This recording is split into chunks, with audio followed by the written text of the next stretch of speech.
Hi friends, it's Amber. Welcome back to my channel. Today I am bringing you my August not TBR.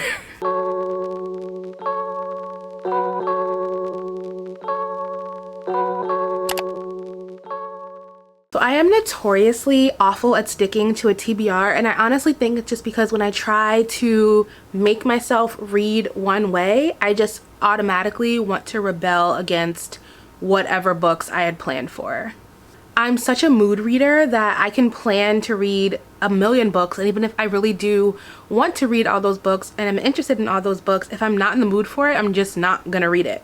My moods are always, at least my moods for reading, are always impacted by like the weather and the season and the day of the week. Like if it's a rainy Saturday, I want to read either a cozy romance or a really dark and fun fantasy. I don't always want to be confined to reading what I said I was going to read when everything else has changed. Let me know if you're also a mood reader in the comments. But what I've been doing and what I want to start doing on this channel is kind of building top of the pile. Basically, I have all these piles of unread books that I've kept close by so that I can easily reach for them when I'm in the mood for it. And I have a good idea of things I might be in the mood for throughout the month, but I don't want to set a set list of like 5 books that I definitely want to read that month. So moving forward on this channel, every month I'm going to do a video called Top of the Pile. These are the books that are basically at the top of my pile, so it's not a TBR, but it's also not a TBR. Alright, so let's jump into this month's top of the pile, starting with the book series that I'm currently reading, and that is the Madison Kate series by Tate James. Goodness gracious, the way that this series has a hold on my life right now is honestly unreal. This series was recommended to me by Phoebe, aka Read and Write, and she was not wrong. The series is a reversed harem dark romance, so if that's not your thing, definitely look up the full synopsis and the trigger warnings before, in case there are things that might be unsettling to you. But we follow our main character, Madison Kate, who was supposed to have been killed at an event, but she was actually not killed. Not only was she not killed, she was framed for the crimes that occurred that night, even though she didn't commit them. She leaves home for a year after all of her crimes, only to find when she comes back that she is sharing a home with the 3 men who are the reason that she was framed for the crimes in the first place. Are you confused yet? Are you intrigued yet? So now she's living in the house with these 3 guys who she just also happens to be incredibly attracted to, despite hating them for the way that they've ruined her life. It's hot, it's steamy, I can't wait to finish this series. It's at the very top of my pile. I'm reading it on my Kindle and I cannot wait to see how this all ends, because I've been so invested in this for the past 4 days that like I need to be free of the Madison Kate spell. All right, moving right along, the next book at the top of the pile is A Darker Shade of Magic by V.E. Schwab. I actually already started this, and this is a reread for me. This is probably one of my favorite V.E. Schwab books, favorite V.E. Schwab series. Granted, I have not read the 3rd book because I'm good for that, but this book we follow Kel, who is an Antari, meaning he can travel between the dimensions of different worlds. In this world, there are 4 different versions of London that all have different levels of magic within them. There's Red London, Black London, Gray London, and White London, and Kel is able to travel between those worlds. He's one of 2 people who still has that power, and this book is just filled with magic and political intrigue and crimes and tough female main characters and Delilah Bard. I just love this series so much. I'm so excited to be back in this world and back in V.E. Schwab's writing. I haven't read a V.E. Schwab book since I finished Addie LaRue, and this is the book that made me fall in love with her as a writer to begin with, so feels good to be home. Next is an arc of a book that comes out this September, and that is The Charm Offensive by Allison Cochran. So in this book, we follow Dave, who is a producer on a reality dating show, and he's known for being able to just like spin the perfect matches and craft the perfect love stories. They cast Charlie in an upcoming season of the show, who only like reluctantly agrees to be on it because he doesn't really believe in true love or fairy tales. And as they're producing the show, Dave is like, he's not a good contestant, kick him off the show. But they actually find that the 2 of them have more chemistry than any of the other contestants on the show. So this is a male-male romance, I'm assuming, and I am so excited. I love the reality TV dating trope that's coming up. I love the book One to Watch. I thought that was great. So I feel like this will give me some similar vibes. Next on the pile, we have First Comes Like by Alicia Ray. This is the 3rd book in this series, like companion series.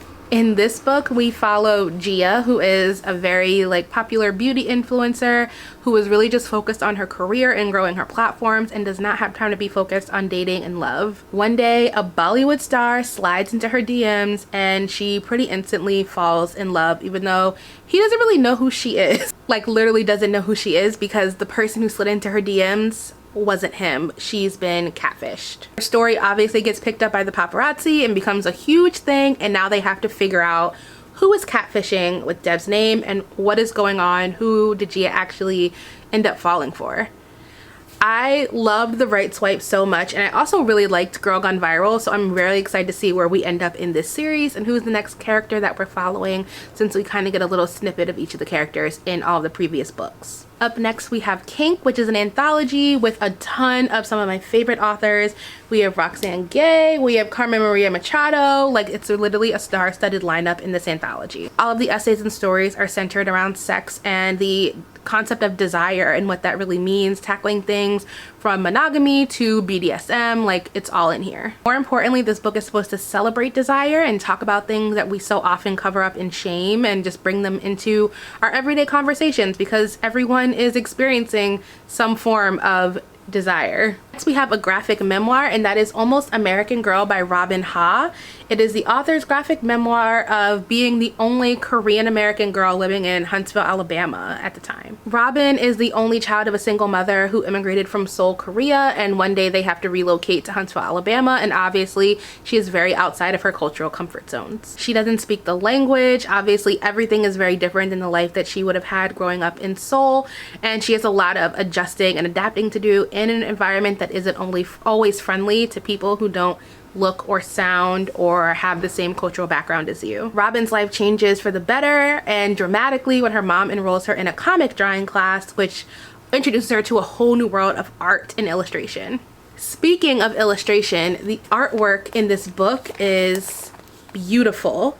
And you guys know this has been the year of me really getting into the graphic memoir and graphic novels, and this one came very highly recommended by so many people on Bookstagram and Booktube. So if you have other graphic memoir suggestions, please leave them in the comments, because I am loving getting to read memoir in this new medium. Next, we have A Winter's Promise by Chriselle Dabos. I did something I never do, because I bought this book years ago and I got it in hardback, and it's so thick and the paperback is just so much lighter. So I sold my hardcover so I could justify buying the paperback, but now I have to wait till the third book is also in paperback. Do you see what I did there? Too much, too much.